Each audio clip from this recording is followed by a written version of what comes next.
जो ज्ञान ध्यान की बात बताते हैं, जो दुनिया में जिन धर्म का परचम लहराते हैं, ऐसे गुरु अरह सागर जी जो जन्माड़ी रसपान कराते हैं।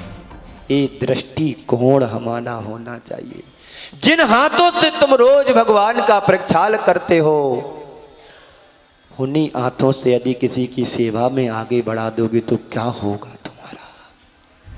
संत शिरोमणि आचार्य श्री 108 विद्यासागर जी महाराज के परम प्रभावक शिष्य परम पूज्य मुनि श्री 108 अरह सागर जी महाराज के मुखारविंद से 6 डाला पर अर्थ सहित श्रवण कीजिए मंगल प्रवचन। भगवान की। तीन भुवन में सार वीतराग विज्ञानता। बोलिए।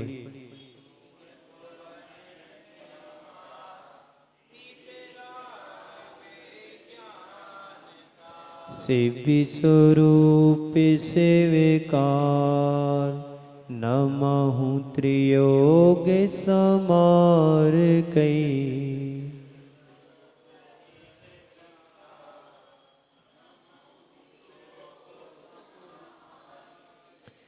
जे त्रिभुवनों में जीवे अनंत सुख चाहे दुख ते भयवंत।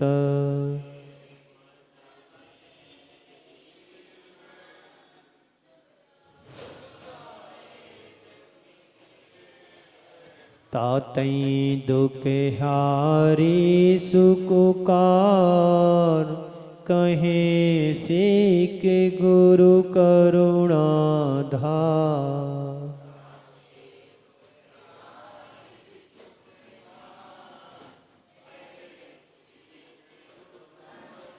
ताही सुनो भवि मनु थेरे आन जो चाहो अपनो कल्याण।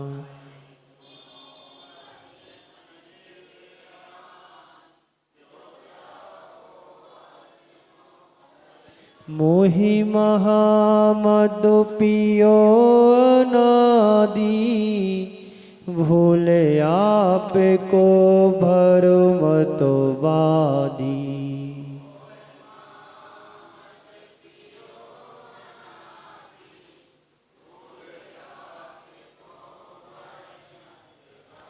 तासु भ्रमण की है बहु कथा पे कछु कहूँ कहीं मुनिय था।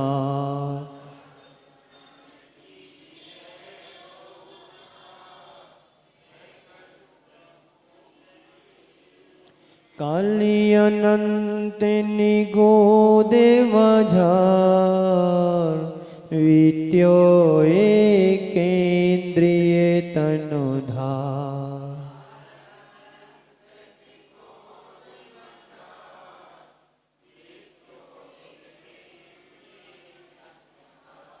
एक श्वासों में 8-10 बार जन्म्यो मर्यो भर्यो दुख भार।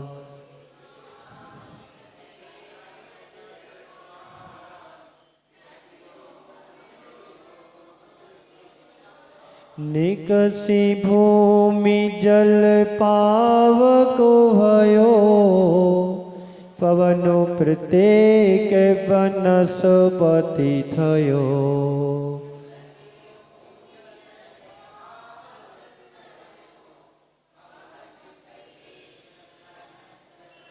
दुर्लभ लही ज्यों चिंतामणि त्यों पर्याय लही त्रसतणी।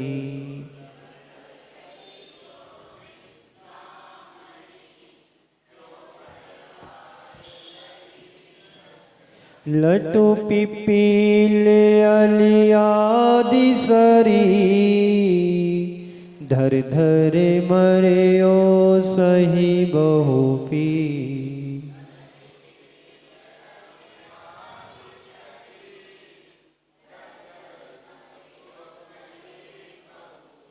कभहु पंचेन्द्रिय पशु भयो, मन बिन निपट अज्ञानी थयो।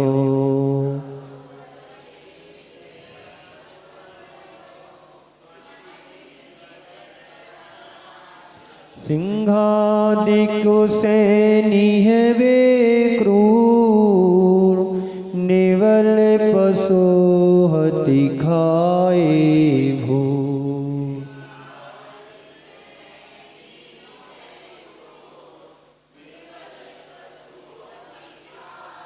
कभहु आप भयो बलहीन, सब लन्नी करि खायो अति दीन।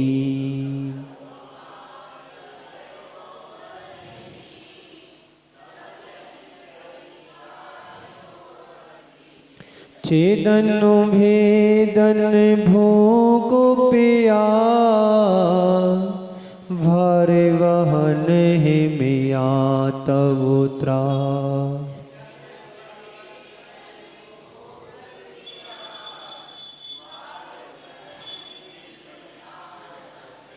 वदवंदन आदिक दुखो घने, कोटि जीविते जाते न भने।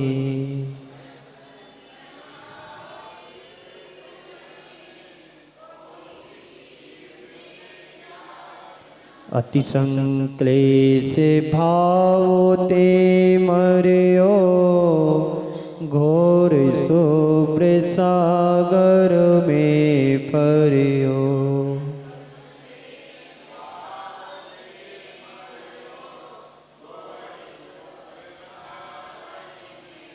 तहाँ भूमि पर सत दुख सो, बिच्छो सहस डसे नहीं तिसो।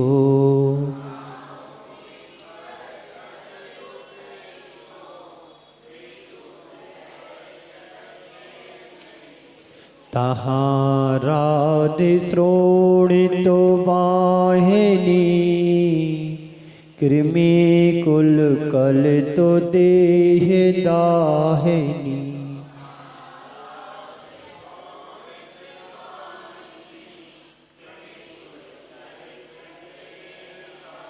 सेमरु तरु दल जुतो असी पात्र, असि जेउ देह बिदारई तत्र।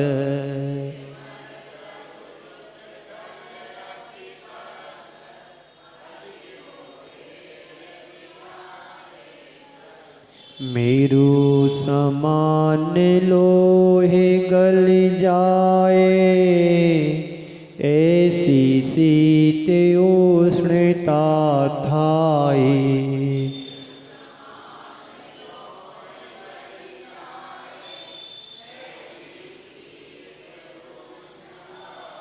तिल तिल करें देह के खंड, असुर भिड़ावै दुष्ट प्रचंड।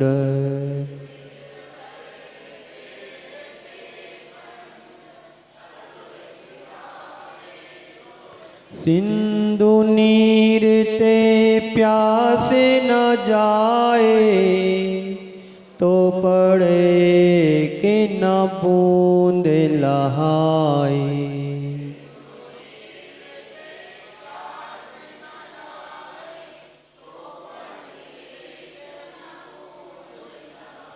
तीन लोक को नाज जुखाए, मिटे न भोग कड़ा न लहाए।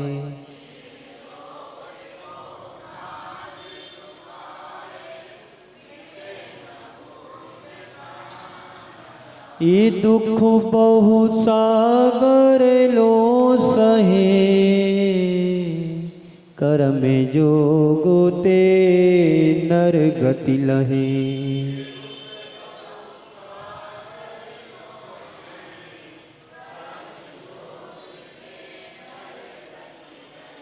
जननी उदर बसो 9 मास, अंग सकुचिते पाई त्रास।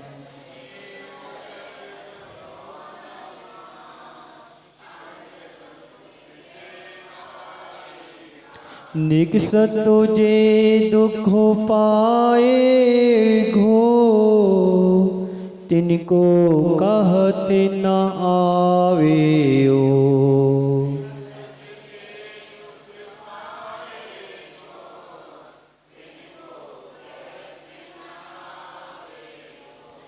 बालोपने में ज्ञान न लयो, तरुण समय तरुणे रत रहो।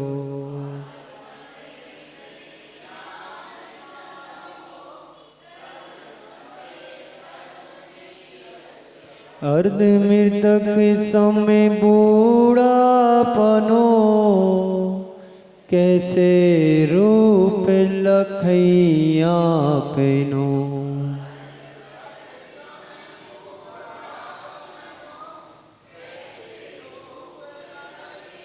कभी अकाम निर्जरा करई, भवन कोत्र को में सुरतनु धरई।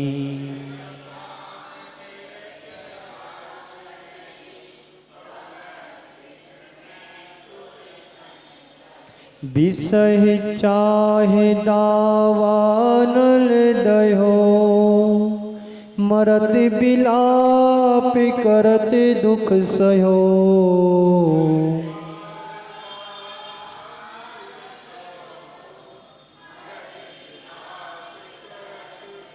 जो विमान बासी हो थाए, सम्यक दर्शन बिन दुख पाए।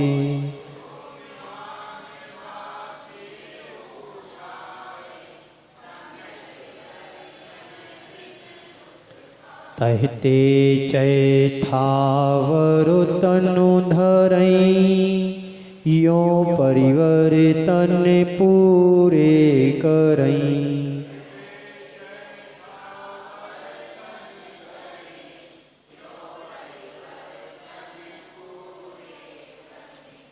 ओम शांति। संसार की असारता का चित्रण करते हुए पंडित दौलत राम जी पंडितों में आज आदर्श पंडित माने जाते हैं।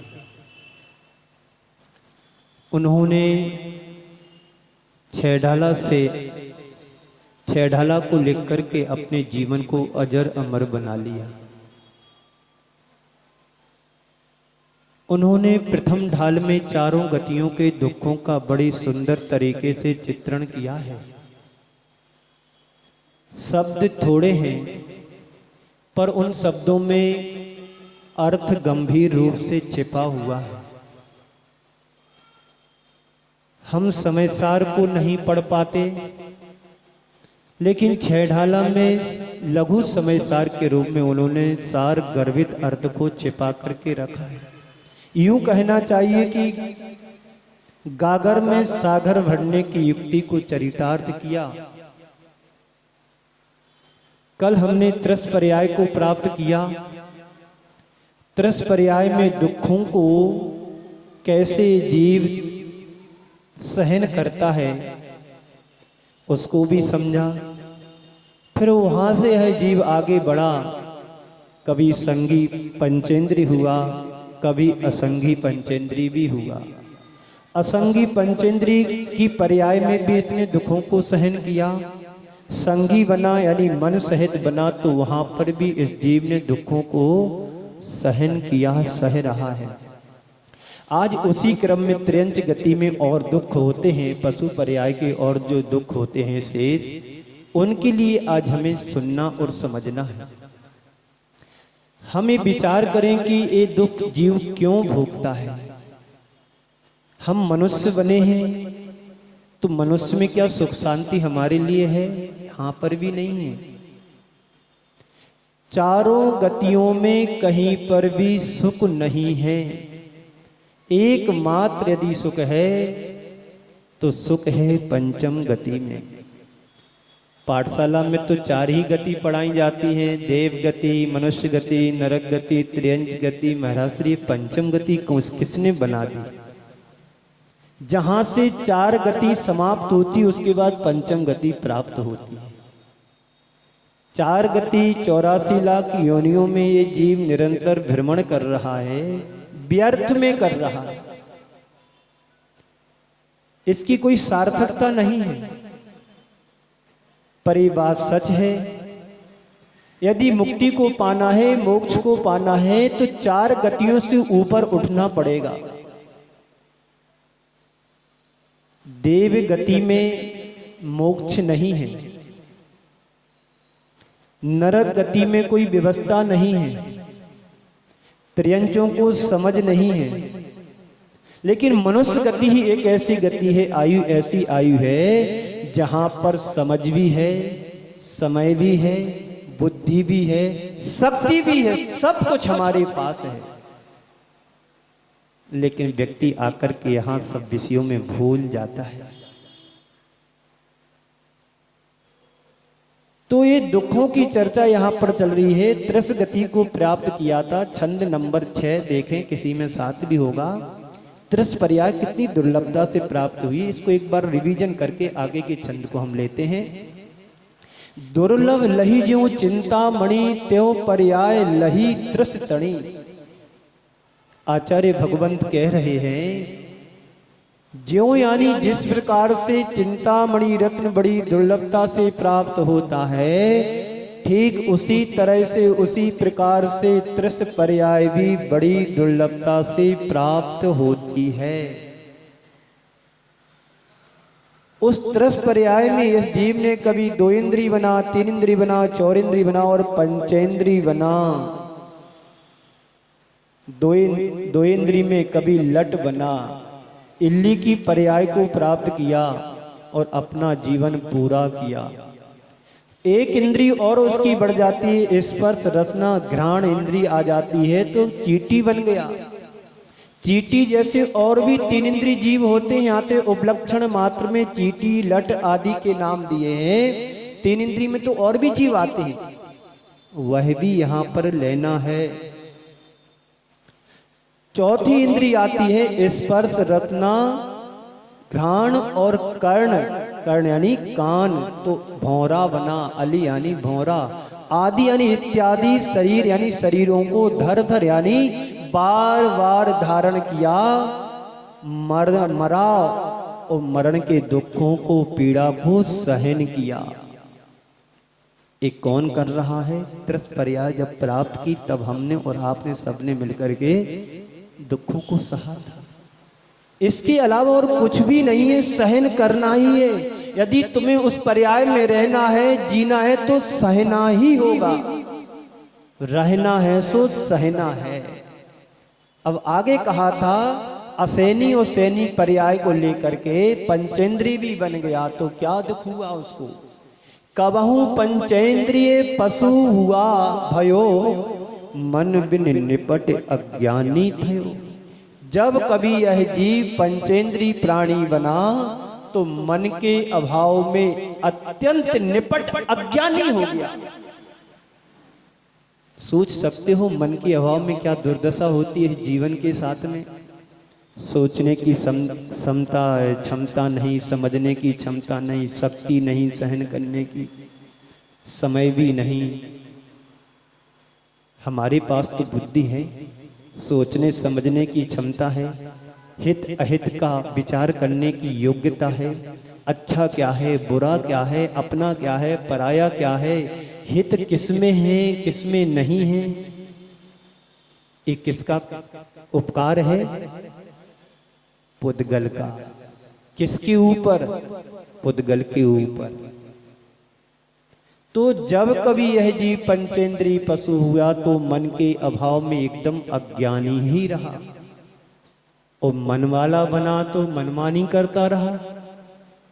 कैसी मनमानी कर रहा है सो सुनो। सिंहादिक सैनी हवे क्रूर, निवल पशु हति खाए भूर। जब कभी यह जीव संगी पंचेंद्री बना हुआ तो हिंसक क्रूर प्राणी बना। अपने से निवल पशुओं को बार बार मार मार करके खाया। हति यानी मार मार करके, भूर यानी बहुत, त्रियंच पशुओं को मनुष्यों के लिए खूब खाया मार मार मार के। इससे क्या हुआ? पुनः निगोद से आया, नरक से आया था और वहीं नरक जाना हुआ। इसका परिणाम उसको मिला। अब आगे चलते हैं। आज त्रियंच गति में और भी दुख होते हैं, उनको सुनते हैं। छंद नंबर देखिए, 8 भी हो सकता और 9 भी हो सकता। जैसे कभहु आपि भयो बलोहीन, सबलन करि खायो अति दीन।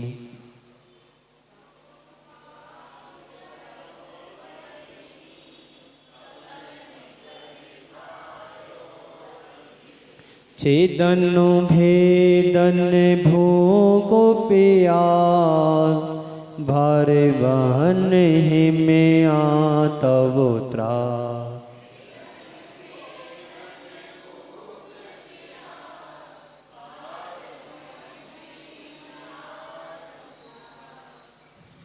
त्रियंच गति में यह जीव दुखों को पा रहा है, दुखों को उठा रहा है, भोग रहा है। क्या कह रहे हैं? कभहु यानी यह जीव जब कभी भी, आप यानी स्वयं, बलहीन भयो यानी कमजोर हुआ। कौन कमजोर हुआ?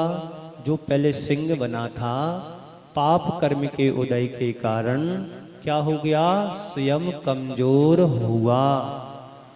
आप यानी स्वयं, बलहीन यानी कमजोर, भयो यानी हुआ।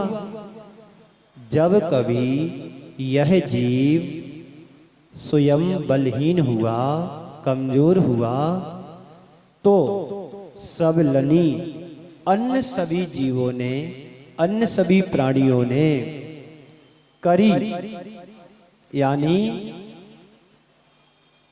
मिल करके, अति दीन खायो, दीनता पूर्वक खाया गया।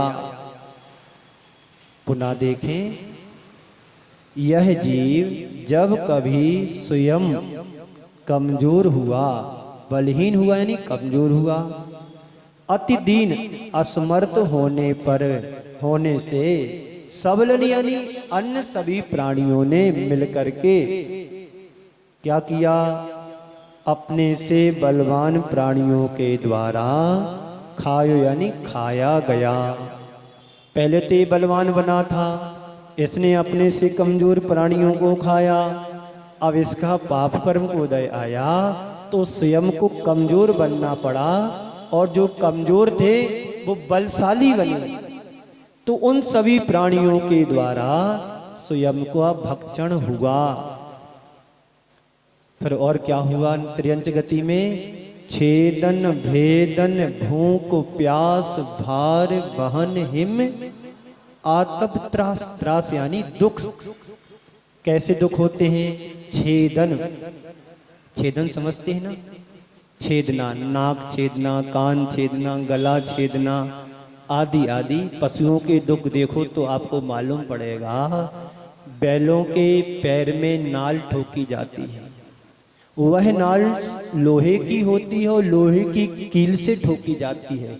उन बैल को गिरा करके जमीन पर लिटा करके चारों पैरों को बांध करके और 2-4 आदमी उसको पकड़ करके रखते हैं, उचट ना जाए, नहीं तो उसका पैर फिर लगेगा इधर तो पूरा सिर या वो चेहरा क्या हो जाएगा? बिगड़ जाएगा। तो पकड़ते हैं और एक व्यक्ति उसको नाल ठोकते हैं। क्यों ठोकते हैं? क्योंकि इससे काम लेना है, और काम लेंगे तो इसके ये पैर घिसेंगे। तो पैर ना घिसे, उस हड्डी में, खुर में उसको नाल ठोकते हैं।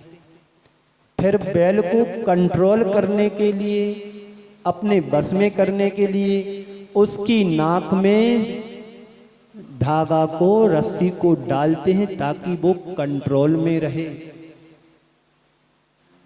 कई कई जगह बैलों के लिए त्रिशूल जैसा चिन्ह बना देते हैं, कान भी छेद देते हैं। अनेक प्रकार के त्रियंचों को दुख होते हैं। मान लीजिए वो बीमार हो गया, अब उसकी बीमारी का किसी को अंदाज नहीं, तो क्या होगा? सहन करेगा कि रोएगा? रोता भी रहेगा तो तुम्हें क्या मालूम पड़ेगा कि इसको बीमारी कोई है। ये त्रियंच गति के दुख हैं। सर्दी भी उनको होती है, गर्मी भी उनको लगती है, ठंडी भी लगती है, बरसात भी लगती है, फिर भी बाहर रहते हैं, सड़क पर रहते हैं, बैठे रहते हैं, वृक्ष के नीचे खड़े रहते हैं। और जैसी वृक्ष की हवा चलती तो एक एक बूंद पानी की उनके ऊपर गिरती है तो करंट सा लगता है। कुत्तों को देखो, सर्दी के दिनों में बाहर घूम रहे हैं, गर्मी में भी बाहर रह रहे, बरसात में भी खड़े हैं वहीं। सुअर को देखो, उसका जीवन क्या है? गंदगी में रहना और गंदगी खाना। दुख तो देखो, दुखी है, सुख कहां उसके लिए है? गंदगी खाना और गंदगी में ही रहना। चूहे को देखो, बिल बना करके जमीन में रहता है। कीड़े मकोड़ों को देखो, गधे को देखो, गधे पर भार रख करके और पहाड़ पर ले जाते हैं। सिकरजी में जाओ तो देखने को मिलता है, पावागढ़ जाओ तो वहां, गुजरात में वहां देखने को मिलता है, पहाड़ी पर ले जाते हैं। चलते भी नहीं बन रहा है और एक हंटर पीछे से लगाते हैं तो 2-5-10 कदम चल लेता है। फिर उसका मालिक फिर मारता है, फिर चलता है। ये दुख इस जीव ने एक बार नहीं अनेकों बार भोगे हैं। क्षमता नहीं है, फिर भी जबरदस्ती उस पर माल रख करके गाड़ी में लाद करके इस एक स्थान से दूसरे स्थान पर ले जाते हैं। लिखा ना, भार बहन, हिम यानी सर्दी, आतप यानी गर्मी, त्रास यानी दुख। सर्दी, गर्मी, बरसात आदि के दुखों को यह जीव सहन करता है। छेदा जाना, भेदा जाना, अस्त्र शस्त्र से उसको भेद डालते हैं, मार डालते हैं, काट डालते हैं। अब देखिए, ऐसे ऐसे जीवों को गले पर छुरी चला देते हैं, पल भर में उनकी आयु समाप्त हो जाती। बड़ी मुश्किल से पंचेंद्री बना और एक पल में, एक क्षण में छुरी चलाई, उसकी गर्दन पर सुहा हो गया। जीवन मिला, जीवन नहीं जी पाया। कत्ल खाने में सूर्य की प्रथम किरण निकलने के पहले लाखों लाख पशु मौत के घाट उतार दिए जाते हैं। एक दिन नहीं, प्रति पल वह मशीन चल रही है, कटर मशीन। ऐसे लाखों लाख पशु मर रहे, कट रहे और खून की नदियां बह रही हैं। ये क्या है? दुख है।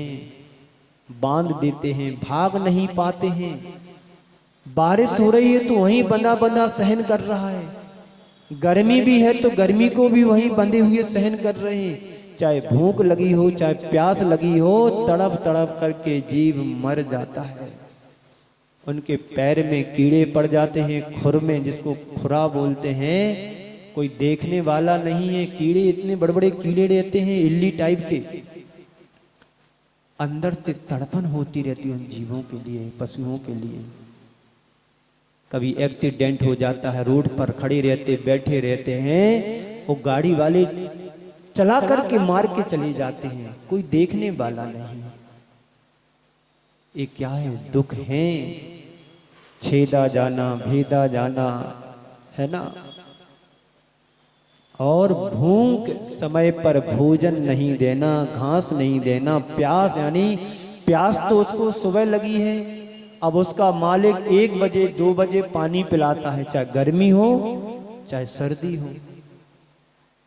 और स्वतंत्र यदि जानवर रहता है तो कम से कम घूम फिर करके अपना कहीं न कहीं इंतजाम कर लेता है।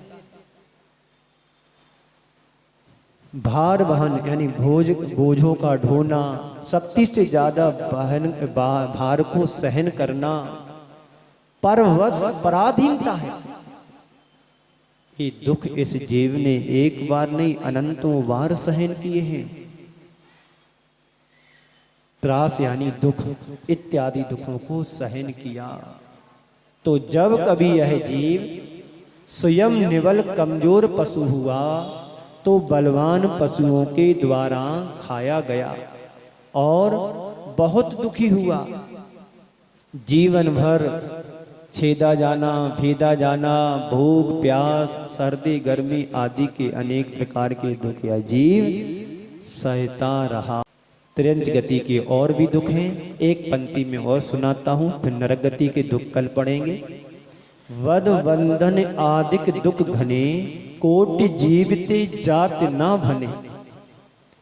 बांधा, वध यानी मारा जाना, अपने से बलवान प्राणियों के द्वारा स्वयं का वध होना, उनकी पशुओं की आंखों में भी करुणा बरसती है। यदि कोई कसाई उसको मारने के लिए आए तो उनकी आंखों में से आंसू बहते हैं कि अब मेरा जीवन का अंत हो रहा है, अब मेरा बचना मुश्किल नहीं है। तो वध यानी मारा जाना, बंधन यानी बांध करके रख दिया और आप अपने किसी काम में व्यस्त हो गए, वो पशु वहीं पर बंधा है, चाहे सर्दी हो, चाहे गर्मी हो, चाहे बरसात हो, बांधा जाना। आदिक यानी इत्यादि, घने यानी बहुत दुखों को, दुख यानी दुखों को क्या किया, सहन किया। कोटि जीविते जात ना भने, कोटि यानी करोड़ों जिह्वाओं से जिन्हें हम कह नहीं सकते हैं। इतने भयानक दुख उस त्रियंच गति में जीव पशुओं ने भोगे हैं, जिनको करोड़ों जिह्वाओं से, एक जिह्वाओं से नहीं, एक व्यक्ति मिलकर के नहीं, ऐसे करोड़ों व्यक्ति मिलकर के उन दुखों का वर्णन पूरा नहीं कर सकते हैं। कोटि जीविते जात ना भने, कहे नहीं जा सकते हैं। इसलिए इन दुखों से बचना चाहते हो तो क्या करना है, क्या करना है, अपने लिए सद्कार्य में लगाना है, धर्म के मार्ग पर लगाना है। किसको, दूसरों को नहीं, अपने लिए। पर उसमें क्या करना पड़ेगा, क्रोध नहीं करना, लोभ नहीं करना, मान नहीं करना, माया नहीं करना, राग नहीं करना, द्वेष नहीं करना। फिर क्या करना, गम खाओ। क्या खाओ, गम खाओ, कम खाओ और नम जाओ। तीन चीजें करना है। तीन से बचो, राग द्वेष मोह से बचना है और तीन को करना है। क्या करना है, गम खाना है, कम खाना है और नम जाना है।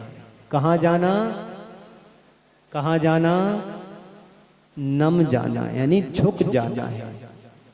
यदि इतना कर लिया, सब सहज हो गया हमारा जीवन। तो जिन चीजों से जिन चीजों से, जिन बातों से इस प्रकार की आयु का बंध होता है, उससे बचना चाहिए। त्रियंच आयु का बंध कैसे होता है, पता है आपको? बोलो, त्रियंच आयु का बंध कैसे होता है? हाँ, वो तो पता है। सूत्र क्या है, तत्वा सूत्र जी का, ये भी तो बताओ। सबने पढ़ा है, सुना है, हर वर्ष सुनते हो, इस बार भी सुनेंगे। 6वें अध्याय का सूत्र है सूत्र जी का, माया त्रियज्ञो नस्य। माया त्रियज्ञो नस्य, माया यानी मायाचारी करने से, त्रियज्ञो नस्य यानी त्रियंच आयु का बंध होता है। तो मनुष्य आयु को कैसे बंद करेंगे? जब सूत्र आएंगे तो मनुष्य आयु को बताएंगे। अभी तो नरक में भी जाना हमारे लिए, आप सबको नरक जाना कि नहीं जाना है? बोलो, नहीं जाना। पर मेरे साथ चलोगे तो हमारे साथ नरक जाओगे आप, तो आपको कष्ट बिल्कुल भी नहीं होगा। सारी व्यवस्था फैसिलिटीज वहां पर रख दी हमने, करवा दी है, पूरी सुरक्षा गार्ड लगा दी है, तैनात कर दिया कि जितने भी हमारे साथ मेहमान आएंगे नरक में, सारों किसी को भी तकलीफ नहीं होना चाहिए। कल ले चलेंगे, आज नहीं, पर ले तो जरूर जाऊंगा मैं। एक बार नरक जाकर के तो देखो कैसा लगता है। घर में रहना भूल जाओगे, नरक ही पसंद करोगे, क्योंकि जैसे कर्म करेंगे वैसा फल हमको मिलेगा। अरे यदि नरक आयु का बंद कर लिया होगा तो नरक जाना ही होगा। भगवान भी आ जाएंगे तो तुम्हें वहां जाने से नहीं रोक सकते हैं। एक कर्म सिद्धांत है, इसको स्वीकार करो, और स्वीकार भाव में ही कल्याण है। किसमें है? स्वीकार भाव में। तो त्रियंच गति के इन दुखों को हमने समझा, सुना, और जीवन में इनका चिंतन करो कि इतने सारे दुखों को हम भोग करके आए हैं, आग की नदी को पार करके आए हैं। किस नदी को? आग की नदी के लिए हर जीव, हर प्राणी आज यदि मनुष्य बना है तो ये सारे दुखों को भोग करके, सहन करके इस पर्याय तक पहुंचा है। और यदि इस पर्याय में नहीं हम संभले तो पुनः वहीं जाना होगा जहां से हमारी यात्रा प्रारंभ हुई थी। इसी मंगल पुनीत भावना के साथ मैं आप सभी को यहीं पर विराम देता हूं। बोलिए परम पूज्य आचार्य गुरुवर श्री विद्यासागर जी।